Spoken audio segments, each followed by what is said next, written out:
Showbiz fanatics, Mr. Joros Gamboa's interview tells all about Catherine Bernardo and Alden Richards.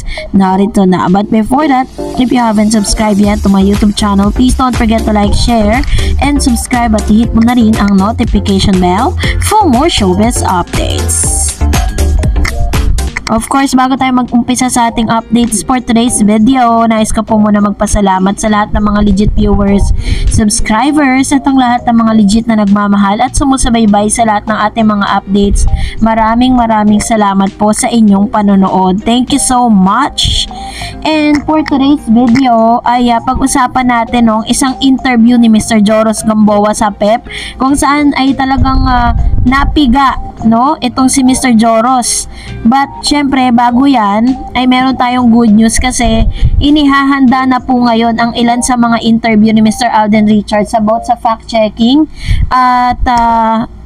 at the same time, ay meron din po siya nakaschedule na interview with Mr. Boy Abunda, Ito na ba yung tinatawag na press con para po yung pinaka sinasabi ni or pangako ni Alden Richards na ito pong si Mr. Boy Abunda ang kanyang iimbitahan para po umamin or maglabas ng revelasyon patungkol sa tunay na estado ng kanyang relationship. But before that, syempre pakinggan po muna natin ang interview na ito. Tayong dalawa, mas maigting ba yung pagpapakita nila ng pagmamahal nila sa isa compared to yung sa Hello Love bilang si Ethan at si Joy? Oo, kasi wala nang balakid ngayon. Ang bilang si Sa pagbubukas nga ng interview ni Mr. Joros Gamboa sa PEP, ay natanong siya, hindi patungkol kay Joros, but of course patungkol sa HLG.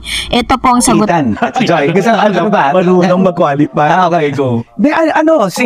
Mas comfortable sila ngayon sa bawat isa dahil Inamin ni Joros Gamboa sa kanyang interview na mas nakita niya at naramdaman na talagang komportable itong si Mr. Alden Richards and Catherine Bernardo sa kanila pong ginawang dito po sa mga scene kumpara sa mga nauna po nilang ginawang pelikula. So kitang-kita natin at isa pa sa mga nakakalokang tanong panoorin. May love scene. ang alam ko ata baka meron. According to Joros Gamboa, nang matanong siya kung meron bang love scene or intimate scene between Alden and Miss Catherine Bernardo, ay tahasan niya pong sinabing oo. Pero nagbiro pa nga siya na syempre hindi naman daw siya part ng scene na yon. Kaya talagang may mga bagay na gustong i-disclose itong si Mr. Joros Gamboa na napipigilan siya kasi parang ang cringe na sa kanya manggagaling yung impormasyon.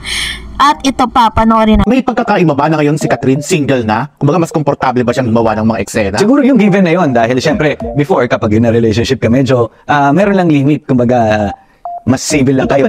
So, totoo nga ang chismis, Totoo nga yung mga usap-usapan sa Twitter at na ex na dating Twitter na talagang meron ngang mga ganitong scene na parang mas naging mature and daring role ang pinakita nila dito. Kasi according to Joros Gamboa, kailangan daw kasi mahigitan ng cut din kung ano man po yung inumpisahan nila na HLA or HLG. Kailangan mas mag-level up yung kanilang karakter dito. And kung iisipin din naman natin, nasa tamang edad na rin naman itong si Catherine Bernardo and Alden Richards kung gagawa man sila ng mga ganitong eksena sa kanilang movie. At the same time, ang pinagkaiba lang single na ngayon si Miss Catherine Bernardo at alam natin na hindi na siya ganun wala na siyang iniisip na pwedeng maramdaman ng kanyang kapartner noon kasi ganun po yung isa sa mga dinadahilan or parang nagiging hadlang to para gumawa siya ng mga ganitong klase kasi syempre kailangan niya pa rin irespeto kung ano po yung desisyon ng kanyang ex-boyfriend. But this time, ay talagang all out at wala na pinangingilagan si Miss Catherine. Kung alam niya na ito'y ikagaganda ng storya, why not? So, ito po yung nagdagdag ng talagang flavor at excitement sa lahat ng mga manonood ng HLA, And mas marami pa pong updates, panoorin pa po natin maya-maya lang. And for that, narito naman ang ilan sa mga komento at reaction po ninyo patungkol naman sa ating latest updates. Magbabasa tayo at magre-react sa inyong mga komento. Unahin natin ang komento mula kay Ma'am si Conchita Aberde. Sabi niya, tignan natin kasi work po nila promotion, possibly ibahin ni Alden ang pagkikita ang pamilya nila with Catherine. Yung walang halong work, idea ko lang po. Let's wait and see. Oo nga, tama. If ever naman na mangyayari yun, just in case na mangyari na parang magkakaroon ng parang pagpunta, 'di ba? Pero kung hindi po 'yan part ng kanilang promotion, di nila i-video 'yan, of course. Kasi pang ano lang 'yan eh. Pang personal na po nila, pang privacy, 'di ba? Sabi ni Mr. Renato, yun ang sinasabi ko, masyadong magmamadali yung ibang fans at management.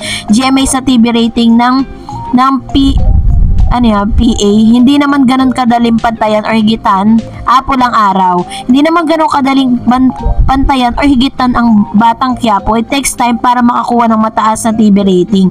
Totoo naman, 'di ba? Kasi kakasalpak pa lang po ng pulang araw, gusto ng ilan mag-trending agad, gusto ng ilan pag-usapan. Ang Batang Quiapo po is ilang taon na pong namamayagpag yun, at marami na rin talagang mga eksena na talagang inaabangan doon.